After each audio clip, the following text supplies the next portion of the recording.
Salut YouTube, salut les amis, j'espère que vous allez bien. Noël approche, le réveillon arrive à grands pas, on y est presque, on va s'éclater. J'espère que vous allez bien vous amuser. Aujourd'hui, le sujet c'est les pires familles. J'ai pas pris tout le monde, quelques familles. C'est un petit fumet de... j'y reviens pas. Démonstration.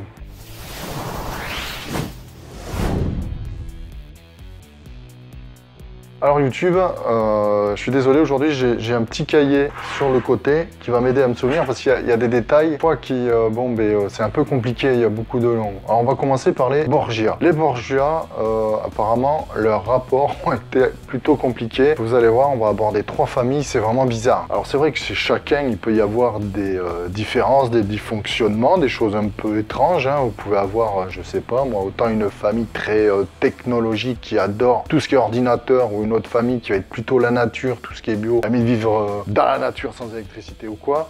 D'autres vont aimer plutôt être en ville, confinés dans la pollution. Enfin, chacun a sa façon de faire, chacun a sa façon de voir, mais là, c'est quand même spécial. Là, on va parler donc de Alexander VI, donc un Borgia qui était pape. Mais alors, c'était un pape, je sais pas comment ils sont maintenant, mais lui adorait les femmes. Il en a eu une multitude. Il adorait, les orgies.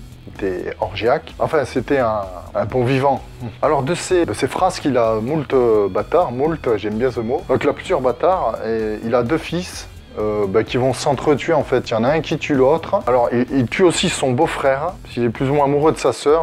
Donc il y a de l'inceste avec sa sœur et sa sœur fait de l'inceste avec son père. Voilà, donc ils s'entretuent et font des choses ensemble. Et je vous passe tout ce qui est politique parce que c'est quelque chose d'assez austère quand même. C'est la folie. Là on va parler de la famille d'Henri VIII, roi d'Angleterre. Vous savez que c'est ce personnage qui a inspiré le mythe de Barbe Bleue. Pas très sympathique le gars. Alors c'est quelqu'un qui aura 6 épouses. Il épousera 6 femmes. Pareil, je vous passe tout l'embroglio, on dit ça, politique. Mais il tue ses 6 épouses, dont 2 auront la tête coupée. Il fait guillotiner 2 de ses épouses. Donc il aura 2 filles, dont une va emprisonner sa sœur. Mais comme ça se fait pas, au bout d'un moment, on va la libérer. Donc à la mort celle-ci, il reste la sœur qui a été emprisonnée, qui ne fera pas d'enfant. Leur lignée va s'éteindre. Alors là, c'est la lignée des Lagides. La lignée au niveau pharaonique.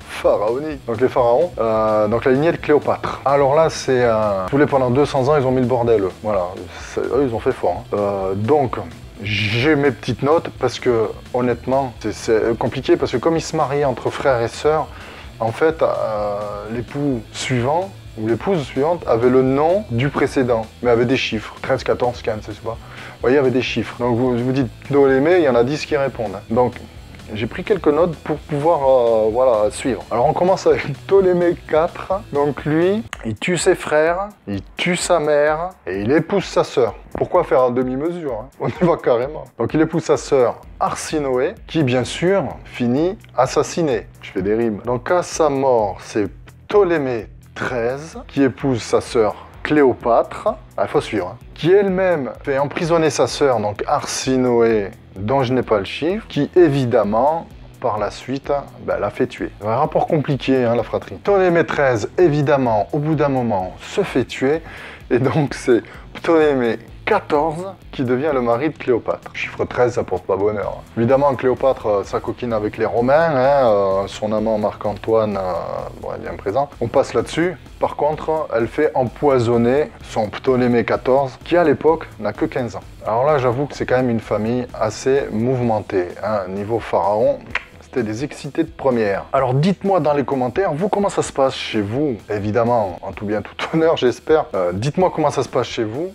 Laissez-moi des commentaires. Est-ce que vous avez des anecdotes, des trucs marrants qui soient passés dans les familles? Parce qu'on a toujours une tante spéciale, un grand-oncle qui vous fout la honte, évidemment, pendant les repas de famille. On a toujours des gens un peu spéciaux. Dites-moi ça et je vous dis à la prochaine!